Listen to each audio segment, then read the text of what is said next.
नमस्कार, आप देख रहे हैं गार्डनिंग एस्थेटिक्स। मैं हूं अनीता दिनेश। हम प्लांट्स क्यों लगाते हैं? हम प्लांट्स लगाते हैं कि हमारा एक खूबसूरत सा मॉर्निंग रूटीन बने, हमारा घर, हमारे आसपास का वातावरण, हमारी प्रकृति खूबसूरत दिखाई दे, हमारा पर्यावरण सुरक्षित रहे।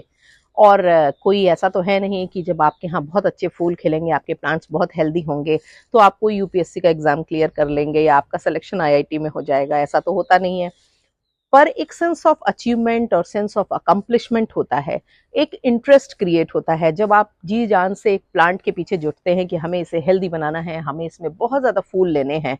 तो ऐसा नहीं है कि आपको उसके मार्क्स मिलने वाले हैं, पर आपको दिल में अच्छा फील होता है कि जब आप कोई चीज़ करते हैं और उसको आपको उसके रिजल्ट्स मिलते हैं, तो वो आपको एक तरह का सेटिस्फैक्शन देते, आपके मनोबल को ऊंचा करने वाला होता है। साथ ही जब आप सुबह उठ के अपने प्लांट्स के संग समय बिताते हैं, तो इसी बहाने आप ताज़ी हवा, गुनगुनी अच्छी धूप को लेते हैं, जो आपके शरीर में तरह-तरह के पॉजिटिव चेंजेस को लाती है। आपका एक खूबसूरत सा मॉर्निंग रूटीन होता है। आप तरह-तरह की धीरे-धीरे करके जब आप इसमें रमते जाते हैं, तो तरह-तरह की विकारों और बुराइयों से आप छुटकारा पाते जाते हैं। और बहुत सारा ऐसा काम गार्डनिंग से हो जाता है, जो बड़े-बड़े थेरेपिस्ट भी नहीं कर सकते हैं। जो लोग डलनेस का शिकार हैं, बोरडम का शिकार हैं, या जिनकी बहुत आपाधापी की ज़िंदगी है, बहुत स्ट्रेस है, उनको टाइम निकाल करके 10, 15, 20 मिनट का डेली रूटीन बनाना चाहिए। जैसे आप नहाने के बाद पूजा करते हैं, उसी तरह आप गार्डनिंग को भी अपने डेली रूटीन का एक हिस्सा बनाइए और आप यकीन मानिए कि आपकी बॉडी में, आपकी लाइफ में, आपके सारे आसपास की सराउंडिंग में क्वालिटेटिव और पॉजिटिव चेंज आएगा। आज का जो टॉपिक है वो कुछ ऐसे अनकॉमन लिली प्लांट्स के बारे में है, लिली फ्लावर्स के बारे में है, जो उतने पॉपुलर तो नहीं हैं, पर जो पॉपुलर वैराइटीज़ हैं, उनसे मेंटेनेंस में कोई ज़्यादा नहीं माँगते हैं और बिल्कुल उनकी तरह ही इनमें अच्छे से सीज़न में आके फूल खिलते हैं। और आज हम बात करेंगे 3 ऐसे लिली प्लांट्स की जो डिफरेंट हैं, पर उतने ही आसान हैं जितने कि आपके रेन लिली, आपकी बॉल लिली, आपकी पीस लिली हैं। तो चलिए देर नहीं करते हैं, जल्दी से वीडियो को शुरू करते हैं। लियोपर्ड ईयर या लियोपर्ड लिली, फॉल्स अफ्रीकन हास्टा, या फिर आप इसको लिटिल व्हाइट सोल्जर्स के नाम से बुला सकते हैं। ये एक बहुत ही हार्डी, बहुत ही इजी केयर प्लांट है और एक बार अगर आपने इसके बल्ब लगा दिए तो जिंदगी भर की छुट्टी। और सबसे बड़ी बात यह है कि इतना लश ग्रीन होता है कि आपके घर को, आपके एरिया को हरियाली से भर देगा।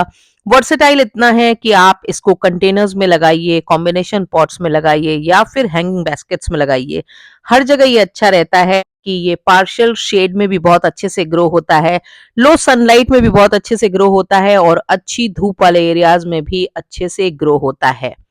तो इसलिए कहीं भी किसी भी डायरेक्शन में लगाना हो तो ये जो प्लांट है ये एक बेहतरीन प्लांट है। मुझे ये प्लांट कभी 12-13 साल पहले किसी नर्सरी वाले ने पीस लिली बोल के दिया था और बाद में लाने के बाद जब मैंने चेक किया तो ये पीस लिली नहीं था और मुझे बड़ा खराब लगा। पर अब सोचती हूँ तो लगता है कि नहीं, एक अच्छी प्लांट वैरायटी मेरे हाथ लगी जो तब से आज तक मेरे घर में अलग अलग कॉर्नर्स में लगी है। आप इसको इंडोर्स में सजावट में भी यूज कर सकते हैं, आप इसको बहुत तरीके से यूज कर सकते हैं, आप इसको लेका में, आप इसको वाटर में कई तरह से लगा सकते हैं। और सबसे बड़ी बात यह है कि इतना फास्ट मल्टीप्लाइंग ये प्लांट है कि देखिए इस तरह के बल्ब से इसे ग्रो किया जाता है और इस तरह के छोटे छोटे बल्ब आपको आए दिन पॉट में मिलते रहते हैं, जिनको मैं तो निकाल करके इस तरह से क्यारियों में लगाती जा रही हूँ, सो दैट कि पूरी क्यारियों में ये खूब अच्छे से लग जाए, क्योंकि इतने फास्ट स्प्रेडिंग होते हैं। सर्दियों में तो ये डोरमेंट हो जाते हैं, तब मैं इनकी ऊपर की पत्तियों को काट करके और इनके पॉट को ऐसे ही छोड़ देती हूँ। जैसे ही टेम्परेचर बढ़ने लगता है ये वापस आने लगते हैं और फिर इनमें फूल होने लगते हैं। पॉट में ये एकदम ओवर क्राउडेड हो जाते हैं एक सीजन में, इसलिए अगले सीजन में आपको कुछ एक बल्ब निकाल करके नई जगह ट्रांसप्लांट कर लेने चाहिए। तो अगर आप एक fast multiplying, no maintenance, lush green plant की तलाश में हैं तो ये आपके लिए है। पानी की रिक्वायरमेंट इनकी मीडियम है, बहुत ज्यादा पानी नहीं देना है पर इतना कम भी नहीं देना है।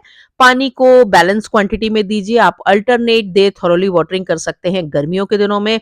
सर्दियों में क्योंकि डोरमेंट होते हैं तो आप पानी दे ना दें, उससे बहुत ज्यादा फर्क इनमें नहीं पड़ने वाला है, पर इनके बल्ब खराब नहीं होते हैं।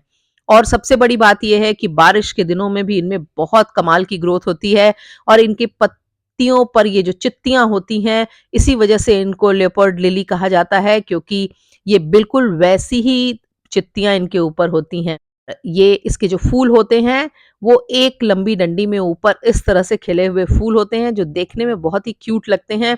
और अब जो सीजन है इसमें इनके फूल अच्छी तादाद में खिलने लगे हैं। अभी भी आप इनको मंगा करके लगा सकते हैं, आपको ये तमाम ई-कॉमर्स साइट्स पे भी मिल जाएंगे। केला लिली भी एक खूबसूरत फ्लावरिंग प्लांट है, और जहां पर ये जिस नेटिव प्लेस में पाया जाता है वहां पर इसको बहुत ही ऑस्पिशियस फ्लावर माना जाता है। इसको मैरिज सेरेमनीज में बहुत ज्यादा इसके फ्लावर्स को यूज किया जाता है, क्योंकि इसको बहुत ही मैरिटल ब्लिस का प्रतीक माना जाता है। इसके साथ ही साथ इसको क्योंकि रीबर्थ का प्रतीक माना जाता है, तो फिर इसको फ्यूनरल्स में भी काफी बड़ी तादाद में व्हाइट केला लिली यूज किए जाते हैं। इसके साथ ही साथ इसको ईस्टर के सेलिब्रेशंस के समय भी यूज किया जाता है।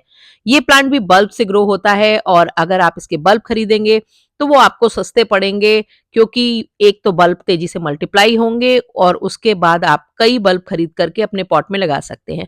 पर आप इसका अगर ग्रोन प्लांट लेने जाएंगे या लगा हुआ प्लांट लेने जाएंगे तो वो थोड़ा महंगा पड़ेगा। अलग अलग शहरों में अलग अलग नर्सरीज में ये 300 से लेकर के 600 तक आपको मिल सकता है। पर बल्ब से उगाना समझदारी है, क्योंकि एक तो आपको सस्ते पड़ेंगे, और दूसरी बात यह है कि आप उनको अपने मनचाहे तरीके से मनचाही जगह पे लगा सकते हैं। केला लिली की पत्तियों में छोटे छोटे व्हाइट स्पॉट होते हैं, जो इनको और भी ज्यादा खूबसूरत बनाते हैं। तो जब फूल खिला होता है तब तो ठीक है, पर जब सिर्फ फोलिएज होता है तो भी ये देखने में एक खूबसूरत आकर्षक प्लांट लगता है। बल्ब से ग्रो होता है, सारी रिक्वायरमेंट फॉल्स अफ्रीकन हॉस्टा की तरह ही होती हैं, और मिट्टी भी वैसी ही चाहिए, धूप भी ऐसी चाहिए। हमारे यहाँ ये सेमी शेडी एरियाज में, फुल सन एरियाज में आराम से ग्रो होता है। जबकि अगर आप ठंडी जगहों पे रहते हैं, यानी कि पहाड़ी इलाकों में रहते हैं, या आपके यहाँ टेम्परेचर 24-25 डिग्री होता है, तब आप इनको फुल सन एरिया में रखें।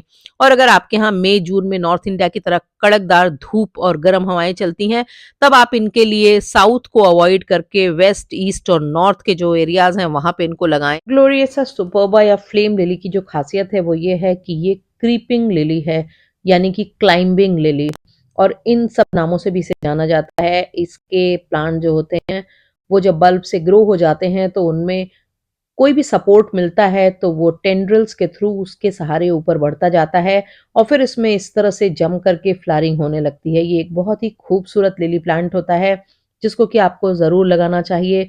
इसके बल्ब को भी आप तमाम ई-कॉमर्स साइट पे सर्च करके ले सकते हैं, और बल्ब्स के संग वही है कि लगातार ये जब बढ़ता रहेगा तो इसके बल्ब मल्टीप्लाई होते रहेंगे। इसके जो बल्ब होते हैं वो इस तरह के पतले ट्यूबर्स जैसे होते हैं, जिनको कि आप 1 इंच मिट्टी में दबा करके लगा दें, और 10 से 12 दिनों में सीजन में इनके प्लांट्स निकलने लगते हैं। अभी सीजन है इनके बल्ब्स को लगाने का।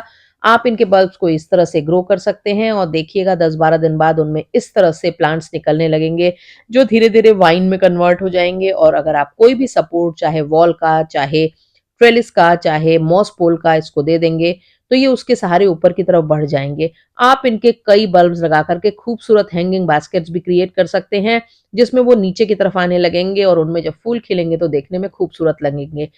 वाटरिंग की जो रिक्वायरमेंट है वो बिल्कुल वैसी ही है। आपको इनको वाटरिंग अच्छी खासी तो करनी है, पर ओवर वाटर नहीं करना है, नहीं तो बल्ब सड़ने लगते हैं। और इसके अलावा मिट्टी वेल ड्रेनिंग होनी चाहिए। जैसी नॉर्मल में वेल ड्रेनिंग सॉइल आप अपने और प्लांट्स के लिए बनाते हैं, वैसी इसके लिए भी बनाइए। फर्टिलाइजर की कोई खास जरूरत नहीं है। जब मिट्टी बनाइए तो उसमें वर्मी कंपोस्ट अच्छी तादाद में डाल दीजिए, उतना इसके पूरे सीजन के लिए काफी होता है। और इसके अलावा आप इसको जब ये ज्यादा ग्रो होने लगे तो सपोर्ट प्रोवाइड कीजिए। अगर अभी तक आपने मेरे चैनल को सब्सक्राइब नहीं किया है तो मेरी गुजारिश है कि मेरे चैनल को सब्सक्राइब कर लीजिए, बेल आइकन जरूर दबा दीजिएगा, ताकि गार्डनिंग से जुड़े हुए मैं जो भी अपडेट करूँ झटपट आप तक पहुंचे। वीडियो पसंद आए तो उनको लाइक करना और उन पे कमेंट करना बिल्कुल भी मत भूलिएगा, क्योंकि इससे वीडियो स्प्रेड होते हैं, ज्यादा लोगों तक पहुंचते हैं।